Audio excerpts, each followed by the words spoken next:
So thank you for joining us for the last panel. It's titled Keep Up and Keep Moving. But really what I want to discuss is in increased regulation, how can companies keep up with all the increased needs and still move fast at the same time? So we'll start a round of introduction for the panelists. So I'm Lex. I've been with SC Ventures for about 4 years. You can see today I'm trying to wear the blue and green Standard Chartered colors.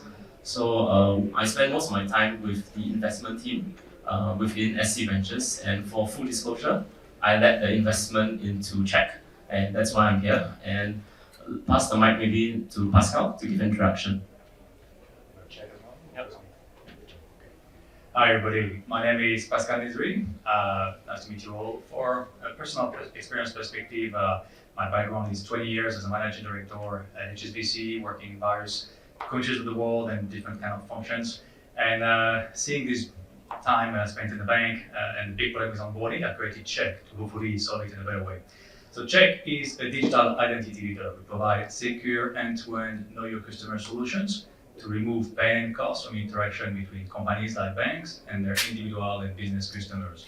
To make it simple, we provide like 3 main solutions. KYC, scanning of document, face matching, kind of things. KYB, know your business, that's the flagship. We connect to registries and data sources around the world. We have a multi-source engine, pretty powerful. We gather information about 400 million businesses across 20 countries. We automate the whole thing. So it's like a few seconds or a couple of minutes instead of days or weeks or months to onboard your small and large businesses. And that's not only for banks doing onboarding, it's also for corporates doing know your suppliers and so on. And finally, we support all the data portability to enable you guys to reuse all that across business line and countries of the world. All of that accessible in different channels and everything. Very nice to meet you all, and I'll be happy to cover more things through the panel. Thank you.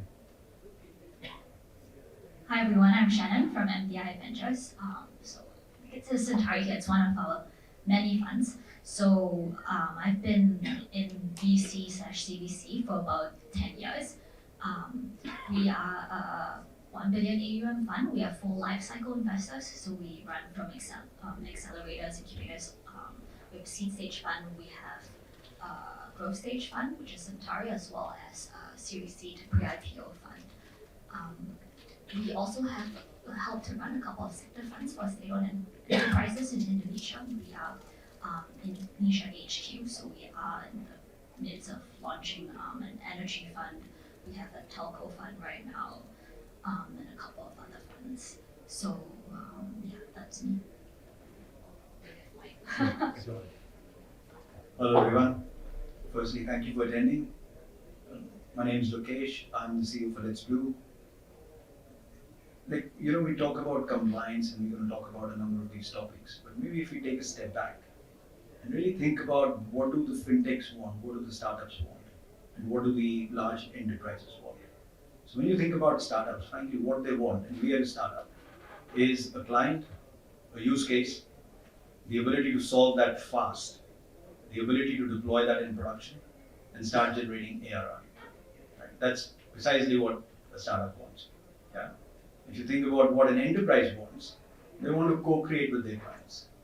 They want to do it fast, they want to create new products, and they want to launch it to market. Now, whether you're an enterprise or you're a small firm, you want to do it at pace, you want to do it in a safe and secure manner. Right? Now, in reality, when we think about, if you ask the same questions now, I'm sure there are a few guys who would, like anyone who's representing a fintech or a startup in the audience. Yeah, okay. So we've got a few, and all the rest I assume are enterprise guys. Yeah, great. So if you think about, when we talk about speed, right? Are large enterprises, even with the amount of skills and capital that they've got at their disposal, are they able to launch and innovate at pace and launch to markets? Probably the answer is no. If anyone thinks it's a yes, please say so. Yeah. If 3 years is fast. 3 years is fast. There you go. Charlie, yeah, I want to second that, right? And now, if you think about the fintechs, well, even if they've got a great product, but they want to take it to market, and especially when they're selling into financial institutions, that process is not fast. It is like 3 years or maybe 18 months. So what we've done is we've built letsbloom, and our mission really is to bloom a billion ventures. So when we say bloom a billion ventures, it is about enabling startups, any 2 people any three, or small companies or large companies, right, to grow their business using cloud-based technologies and do it fast at pace. Right? So we built a platform with pre-built bank-grade security and compliance, and that's for everyone out there in the industry. So we've been building the platform for over 3 years. We went live end of November last year. Some members of our team over here to support me, so thank you. We had some great response. We got post revenue in January itself with external clients and with and maybe I shouldn't name one of the investors over here, but Saran Chartered is an investor. It's also using us for some workloads. So it's great to see some traction. Yep. Thank you. I'll get that. I'll pass it back to you. Thanks everyone for the introductions. So maybe we'll just kick straight into the panel discussion. First question is relatively simple. So we always hear about increasing regulation for companies to keep up and to continue to operate, right? Can you share maybe with the audience, each of you, what more about these regulations and what can companies do to keep up? Maybe I'll start with Pascal on compliance. Okay, I do. Very exciting topic. So actually, as we all know, and a lot of you guys work in that space, there are a lot of regulation around the world that you need to abide by.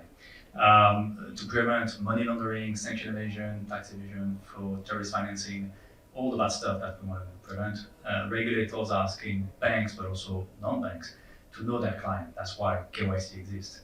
So there's a lot of things that you need to ask when you onboard a client or when you onboard a vendor, and that type of regulation is becoming more and more pervasive, and with a lot more questions. It's not like just taking a picture of an ID or gathering a certificate of incorporation of a business. When we look at the onboarding forms of most companies around the world, they contain dozens, if not hundreds, of documents and data points in there. So it's quite a long and complex journey to onboard a client.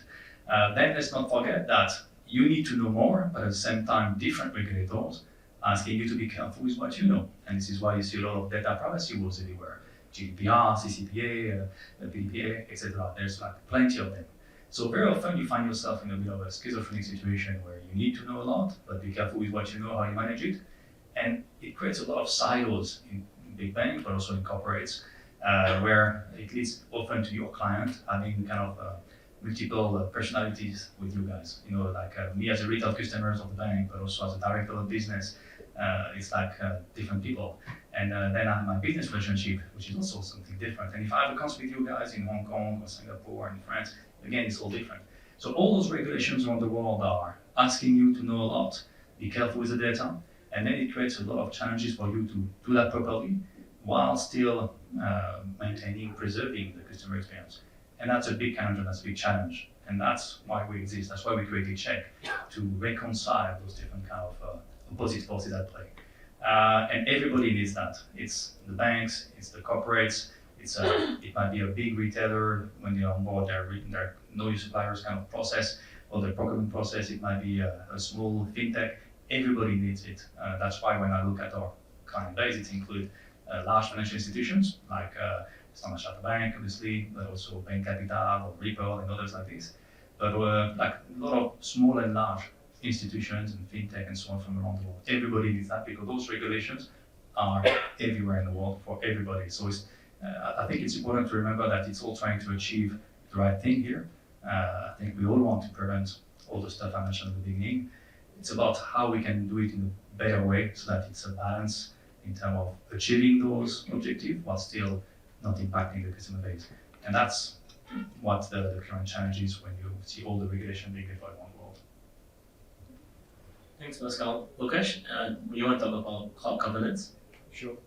I think it's more about cloud compliance rather than cloud governance. I think what Pascal's just taken you through is, hey, I want to understand my customer a bit better. Right? But if you take a step back, it's not just your customer's KYC and KYB piece, but it's really about understanding how you're gonna operate on your customer's data and all their interactions on the cloud. Now, if you look at the regulatory landscape, right, you'd see, for example, GDPR is a very popular one within Europe, which says, hey, what are the rights that a customer has in terms of how their data is accessed, how it's processed, how they can notify, how they can stop certain things, etc. They've got 8 rights over there. Similarly, in Singapore, you've got the PDPA. Again, it's all about customers' data, right? And then at the same time, you've got industry-specific pieces. So if you're handling cards data, you've got to be PCI DSS compliant. If you're handling healthcare records, you've got to be HIPAA compliant, right? Now, with all of these compliance situation requirements, right, with all from the various regulatory bodies, so Monetary Authority of Singapore says mass TRM, and they've got a mechanism in terms of, or rather a framework in terms of how you would work on these interactions and store data on the cloud. Right? Similarly, Australia has a zero trust mechanism where they say, look, we just believe in the principle of least privilege. Right? You've got various regulators having their own spin on how this data is going to get used and operated upon. So that's where we come in. What we say is, look, there are so many regulatory guidelines, there are so many industry standards.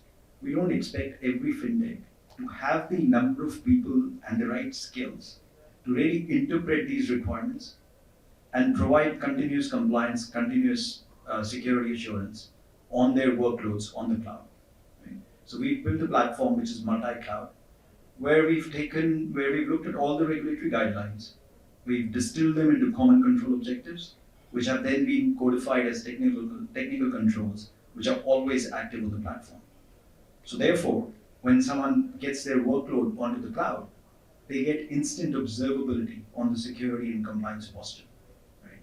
So what we're doing is we are bridging the gap between a fintech and a large enterprise, and at the same time helping both of them move fast. Right? We want them to move 10 times faster, and at the same time do it up to 80% cheaper. Right? So that's really what letsbloom is about. It's about giving that acceleration, that velocity, whilst helping the clients be continuously secure and compliant. Thanks, Lokesh. And Shannon, do you see any regulation that affects VCs? Any things that you have to deal with, or any interesting things that your startup companies are facing? Well, we deal with startups, and often when you're at such an early stage, compliance is seen as something that's quite inconvenient.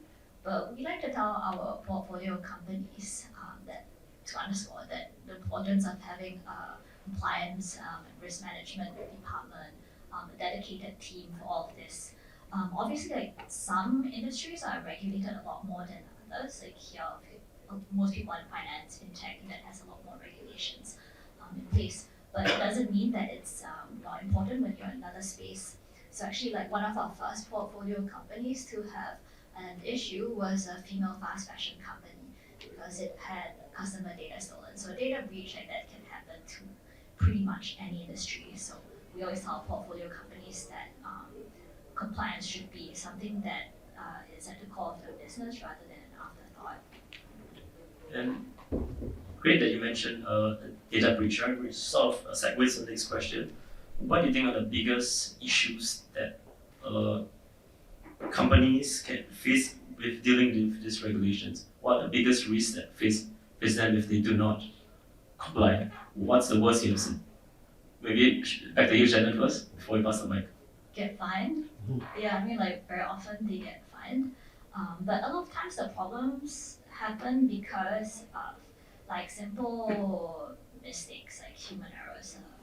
Could be one I saw was like a gym. Well, what do you call it? Like a gym subscription / membership thing. One of the personal trainers left, and he thought it would be a nice thing to message everyone, the entire customer list, that he was leaving for us. That was and he left already, so he used his personal email. So that was a breach. So small things like that. And because it's such a early stage, it's often small things like that. Yeah. Great. And Pascal, maybe in your last 20 odd years at HSBC, I'm sure there's a lot that you can share, or maybe even now at Chekk. Yeah, I'll stay away from the last 20 years, but yeah.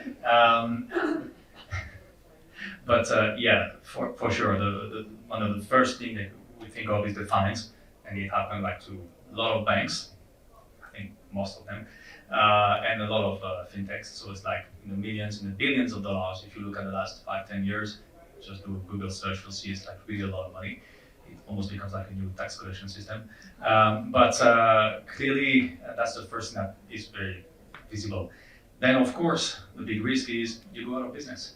If you get fined like this, sometimes it's like killing you, but also if you get hacked, it's a different kind of breach there. Often, look at some of the situations happening in the last few months in the US, UK, France. You have quite a few examples of companies or even public things that are being hacked, and then because they don't want to pay the ransom or they should not pay, they end up like being out of business sometimes. So it's like your business is like at survival, at risk. There's a survival risk there, and of course that's from the business standpoint. If you can pay a lot of money, you can be out of business, what have you. That's also the impact you have on the society, I guess. Your direct customer base. In your example, like if all the data gets stolen and put on the black market somewhere, it's pretty bad. Then a lot of fraud can happen, impersonation, all of that, and it can have a lot of impact on people's life. And then even bigger than that, if you don't, again, back to my point earlier, those regulation, we feel that it can be sometimes when you're a small startup and so on, or even big banks, it's very cumbersome, it's very difficult. Wow, we're being bugged like this. But in reality, let's all remember why it's there. It's there because it's your experiment again, money laundering, sanction evasion, fraud, terrorist financing, all of that. So when at some point there's a flaw in the process and we don't catch the bad guys end up doing something bad often. And to your point, a lot of time it's not the bad guys, so sometimes it's just a mistake. It's difficult to apply some of the regulations, so it's difficult to catch it. I think most of the people are well intentioned, it's just sometimes getting wrong, it's okay, it's difficult. But when there is a bad actor and you don't catch it, if it's the guy who ended up financing the terrorist act that happened next door, yeah. So that's all the different kind of impact that can have if you don't apply that properly. Maybe I can add a little bit to that. You both, Pascal and Shannon, have covered, hey, what is the impact that happens if there is a breach like that? It's clear, there is reputational risk, there are fines, and it's existential for a lot of companies, right? But maybe we think about the causes first, right? And say, well, how does this happen in the first place? Especially when we think about workloads moving to the cloud. How might we just understand what are the risks that are contextualized to our application code? Do we have the ability to pick them up and to identify them before they get moved into production? Right? So that is super important. So if you think about some of the breaches that have happened, be it the Capital One breach or be it some of the other breaches that have happened, it's around the data aspects. They could be very simple things as, hey, in AWS S3 bucket, that's basically where you store your data, it's left unencrypted. You wouldn't think that's a huge thing, right? But that happens more often than we would like to believe. Right? So there are simple things that we could do in terms of controls that you could actually identify this prior to a workload being moved into production. And if you could, that means you would stop that breach in the first place. Right?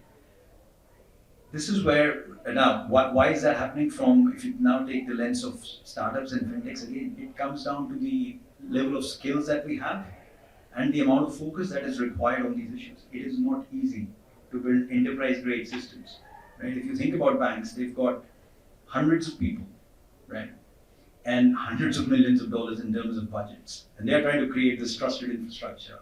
And they put a governance process there which people think is very cumbersome, but it's there for good reason, which is, hey, just make sure the organization doesn't have to pay fines.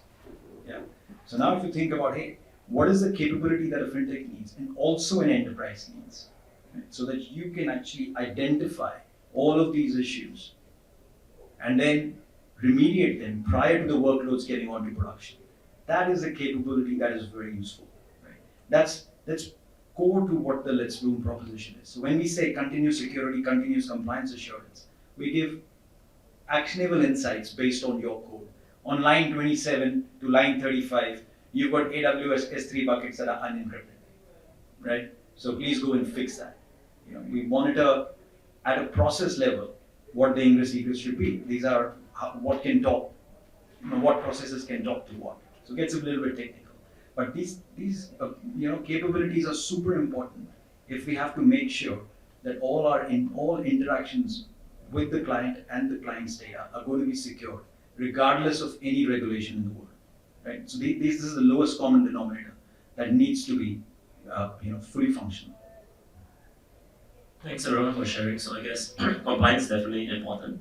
But given that, right, that there's still a number of we still see many new hacks coming up.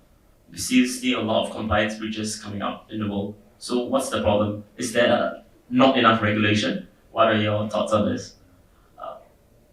Pascal? I don't think it's that there's not enough regulation. There are a lot of regulations around the world already. I think when something doesn't work, it's not that, hey, do another one on top. It's like usually more about application and enforcement. So there is a lot of regulation, but it's not always easy to apply. Whether it is my world or yours, Lokesh, it's a lot of things to do. Yes, it's easier now to set up a startup and have all your infrastructure down in the cloud. It's much easier than 20 years ago when you had to build everything from scratch. Yeah, put everything on AWS or Azure and done. Yeah, but then you have to configure it properly. Otherwise, as you just said, it's unencrypted, and then you're not using the right services, and then you have a problem. In my world, it's obviously quite a lot of regulation that are very difficult to apply fully. And again, I've explained at length why it's important to apply them, but applying them is very difficult. If I look at the banking world, in my past experience or what I see in your shop, sometimes it's very difficult for a relationship manager or back office guy to keep track of everything, all the policies that come down the line every week. It's like a lot. I've been in that world for a lot of time and I see what it looks like. It's very difficult. And at some point it becomes like almost a paralysis. Okay, maybe I should not do anything because I don't know, I might screw it up. So then you start to have some reverse pendulum happening and say, okay, now we need to do business, so let's try a bit and relax a bit, and then you have issues going on there. So I don't think it's about not having regulation, there's plenty. It's about how do you have proper application of them, so we need to make it easier to apply those regulation or ways of working. That's why we exist, both you and I. Yeah. I'm making it easier for large corporates, big banks and small banks, but also small fintechs and various kind of companies of all sizes to apply those regulations, not only more cost effective, but also easier to do. So the whole objective is not to avoid and bypass, is to apply it, but in an easier fashion, so that everybody's happy.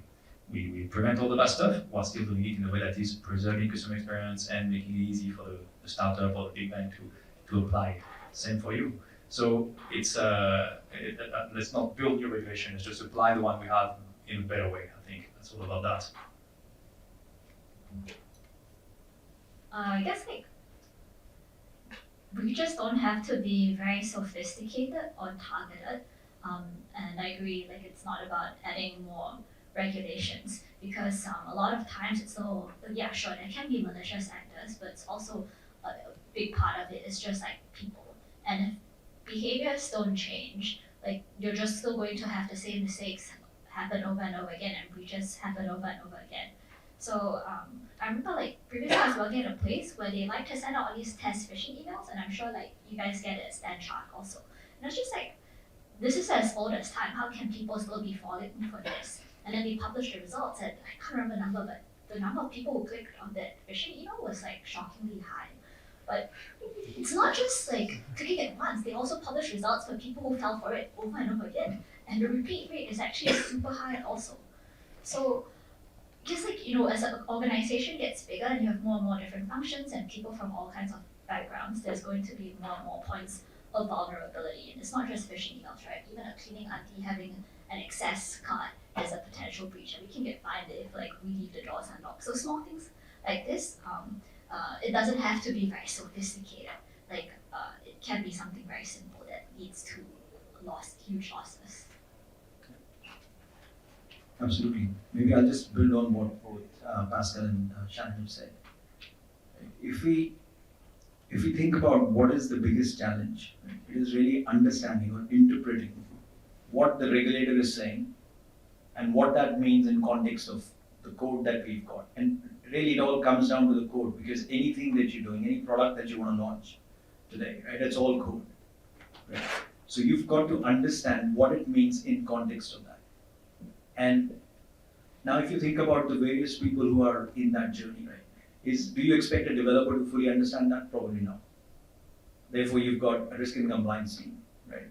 And within that, you've got various silos within the bank itself.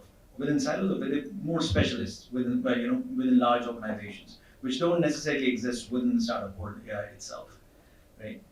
So this act of interpreting that and then understanding what does it mean to the code that we have, and then how do we actually keep it current, right? That is a very complex problem to solve, right? So either you can find the right skills, spend millions of dollars, because it's not a one-person thing, it's not a five-person thing, right?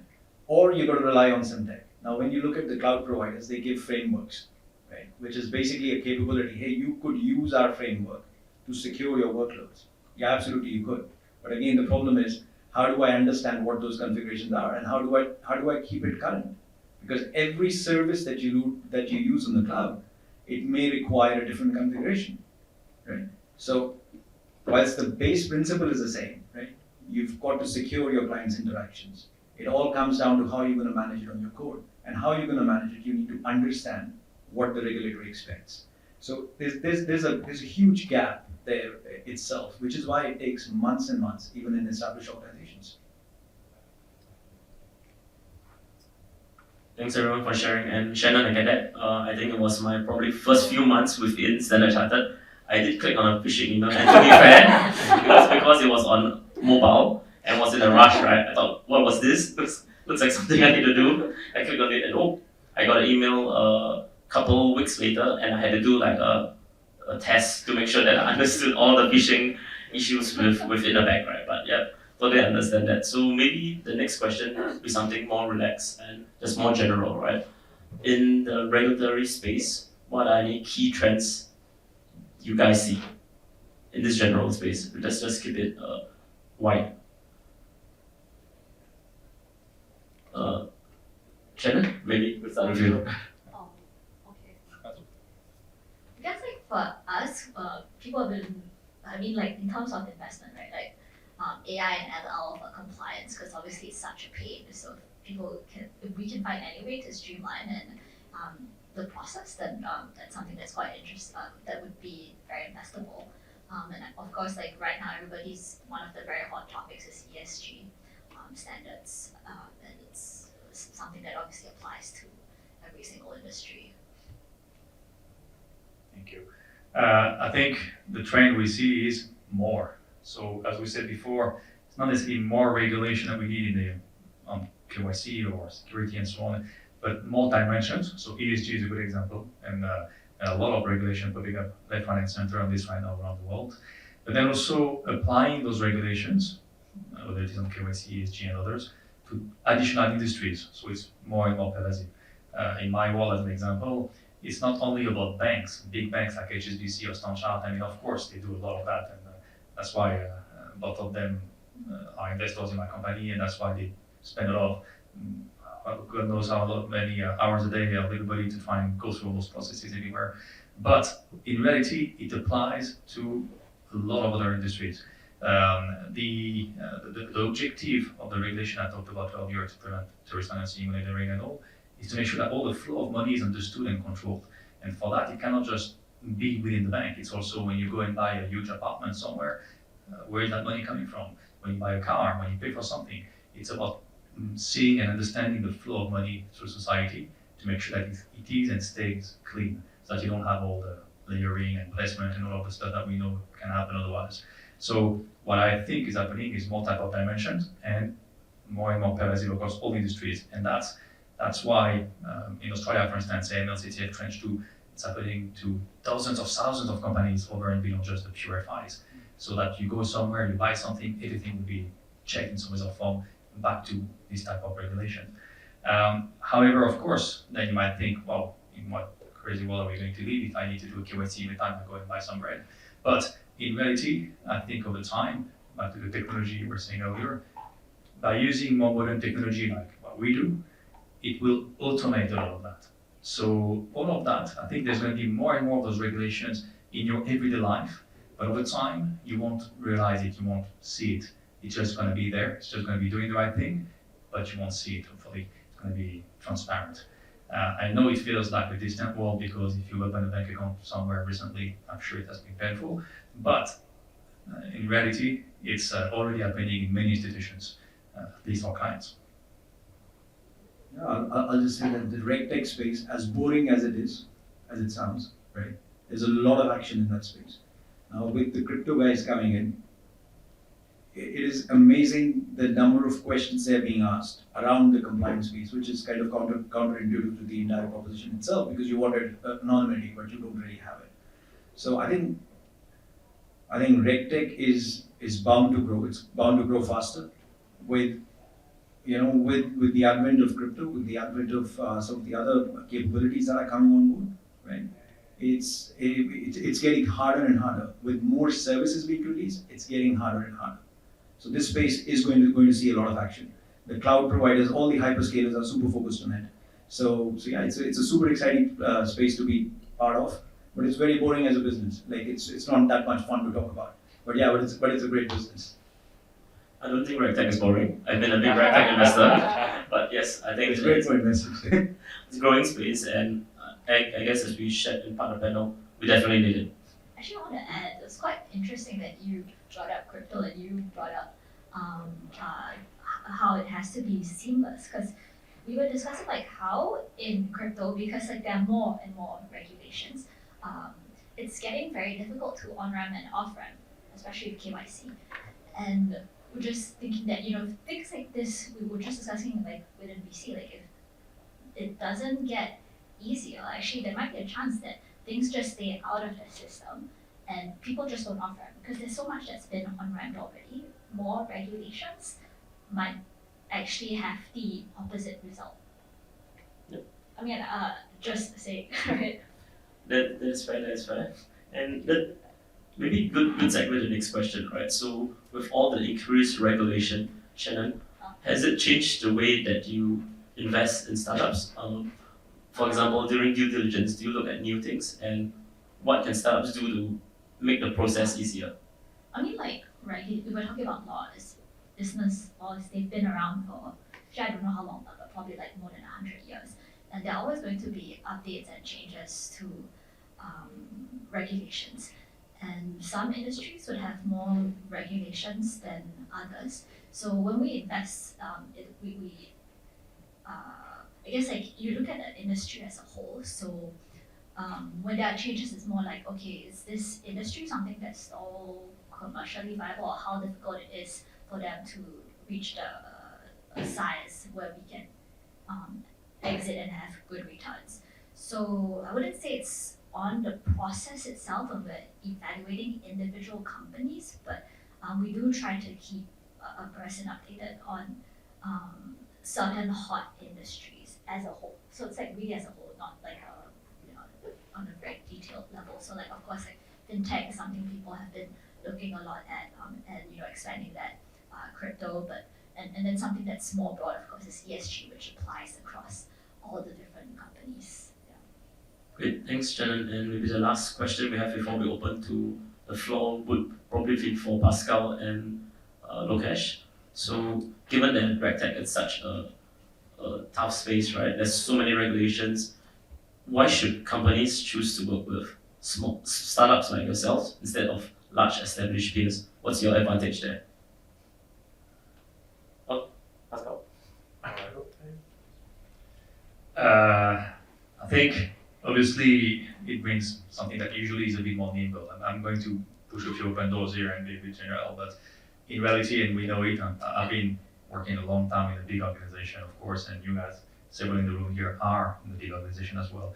And we know that it's not always easy. Somebody was talking about the number of years of a project before, and it's not always easy. I remember you want to do something to be a bit like improving the customer experience or launch a new product. You go through annual operating plan or a technology plan, change the bank funding, you find the IT resources to match that CTV. Before you know it, somebody stole those guys, then you have to fight it back, and finally you got it, but then somebody else is going to cut the budget anyway.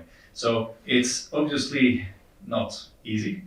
Whereas if you deal with a startup, it's a bit more nimble. You have other challenges. When you're a startup, you're smaller, you have less client, less means of maneuver and margin maneuver, but you're more nimble for sure. You build things faster usually. You can react more quickly to what your client wants. So I'm not saying it's all pink and rosy, and you have advantages on both sides. Again, the firepower that big organization give is pretty cool. But definitely for big corporates, working with startups helps to find a good balance between the two worlds actually. If you do it well, and it's not always working well, I have a few examples that I know. that are a bit of a few horror stories, a few dead startups along the way. But actually, if you do it well, you end up having the best of both worlds, with the big firepower of big groups, whilst having the nimble, more effective, cost-effective kind of platforms, also kind of more evolutive, because if you use a SaaS platform like mine or yours, it evolves all the time and you benefit from all those advantages all the time easily. So you get all those advantages in a more cost-effective and a better approach. Again, if it's done right. And I think a lot of the big corporations are doing it better now. StanChart is a great example of that, but others are doing that as well. If I talk about me for my company, again, my two main investors are HSBC and Standard Chartered Bank, and I can see how they cooperate with startups like me as investors and clients and all. And it's a big difference to many years back, what I could see before that world when I was inside the banks or even after. So I think we're getting much better at this now in the world, and RegTech and FinTech are becoming very pervasive and so on. So hopefully that's going to be more and more best of both worlds as opposed to worst of both worlds that can happen sometimes. Yep, absolutely. I think the key word there is focus, right? So that the nimbleness that you've just highlighted, that comes down from the focus. Right? Now, when I think about Let's Bloom, this is not really about an enterprise versus a startup world, because you couldn't dream up the Let's Bloom proposition and execute it if people didn't have scars on their back, and scars in their back from working with organizations like Standard Chartered and the others, right? So we've got a team which part of it came from Standard Chartered, and of course there are external hires as well, and that is super important, right? Now it is basically connecting to what our mission is, right? So now if we want to accelerate certain things, right, how do we build that platform, and how do we then leverage the challenges that we faced in the past and build these capabilities which we think are going to be super practical for the fintechs and for the large enterprises. So I think it's a combination of those. Startups are always going to be nimble, to address their clients' needs, and we go the extra mile. It's existential for us. I think that whole behavioral piece is very important as well. Thanks both. I think we can open the floor to questions. Oh, two mics. Okay. I think I can reach. For the next room. Yeah. Hi, great discussion, especially on the RegTech piece. I just wanted to probably ask a philosophical question. So, the whole regulation piece works on the principle of 1% malicious actor driving 99% to KYC, right? So, the 99% are okay, but they pay the price in terms of going through their entire route of KYC because that 1% is behaving. What is the alternate? It's more philosophical, I know. I mean, what's the alternate that the governments or you can take? Why punish the 99 for the 1% malicious? No worries. You're welcome. No, I like philosophy. No worries, we can get there. I would take a step back. You're talking about RegTech, regulation, but actually isn't it all about society and law what you're talking about? You have laws in these countries. You have it also in Hong Kong, France, Australia, Hong Kong, everywhere I've lived, there were laws. And usually those laws are there to regiment how things interact, people and things interact with each other, and to make it work well. Most people, I believe, if you're optimistic, are well intended and they do things for the greater good and for good reasons. But sometimes you have people who are doing bad stuff. And those laws, I'm not talking RegTech, I'm talking just the laws of the country, are here to prevent that. So then you could ask, well, why do we have those laws then? Just for the one person that does something bad? It's the same. So do we need laws? Well, we can go and have a drink after and think about how we could build a new society with no laws and all. Let's go and live in the jungle somewhere. But in reality, so far, I think it's been shown that over the last few centuries, you need laws if you want a society that functions. And I think if you want a financial industry and other industries that function, you need regulation as well. Whether it is financial regulation for banks and fintechs and all, whether it is for in the health sector, for pharma and all, you need regulations for various reasons. So again, taking the postulate or the assumption that you need that until proven otherwise and there's a new model dreamed up somewhere, I think it's more about what I was trying to allude to earlier, which is how can we make it more efficient so that the 99% do not suffer from the weight, the heaviness of that regulation. You want to make sure that 100% is covered by that regulation in a way that is working and that is seamless and transparent, that it works but it's not a pain.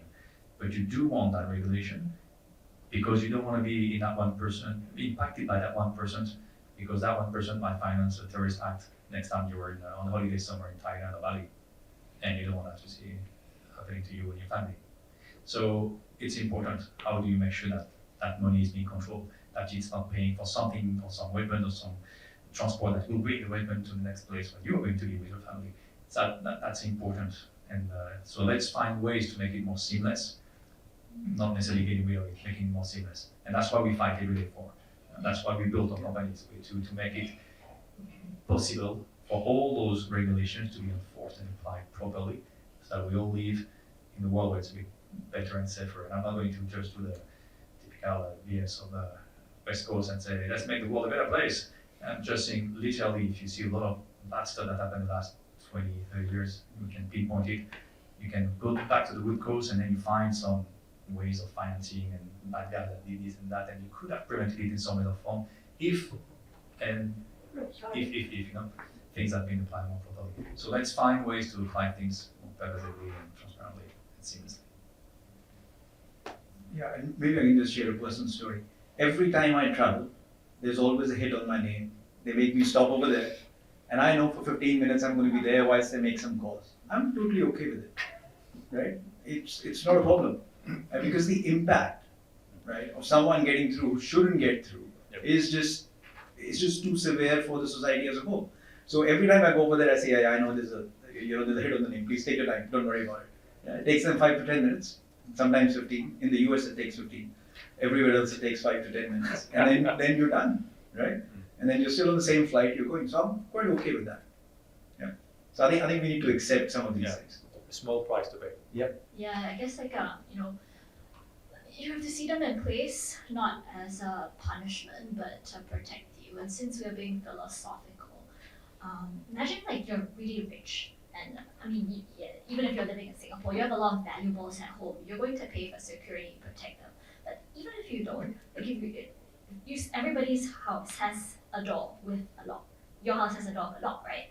But you don't ask, why do I have to pay for, and imagine you have no valuables at home, but you don't ask, why do I have to pay for a house with a door with a lock? Because there are rich people who are going to get robbed. Why can't I just have a door that is just a door?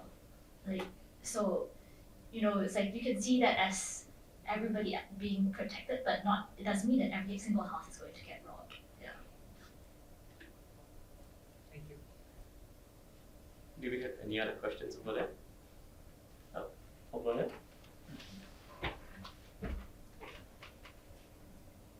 Thank you.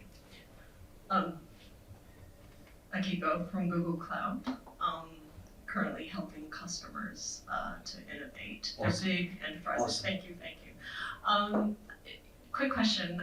Previously, I was a head of open innovation at one of the Fortune 50 financial institutions, and I would really love it if I could double click on what Pascal was saying about the conditions when it's really good, things do work out. And you were saying perhaps in the last 2 or 3 years, you think perhaps if the bigger institutions have become a little bit more understanding or have become a little bit more used to working with smaller companies.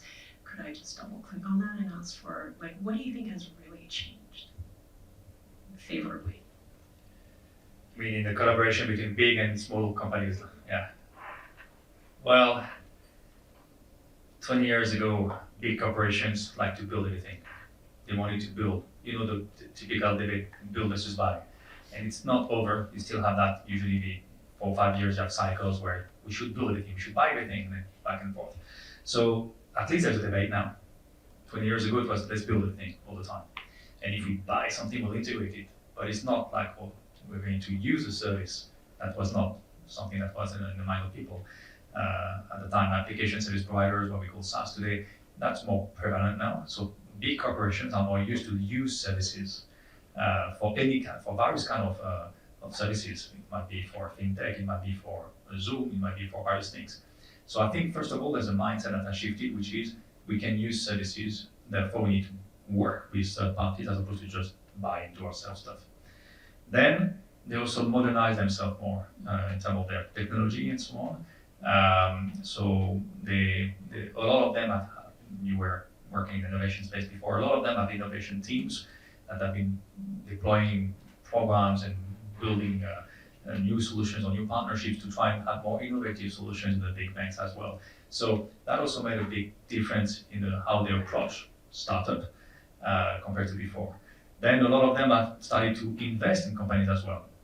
This guy is an example here, Snapchat, we are in their office today. But as I said, HSBC is also my investors, and then if I go around the block here, I'll find a lot of banks who have investment arms as well.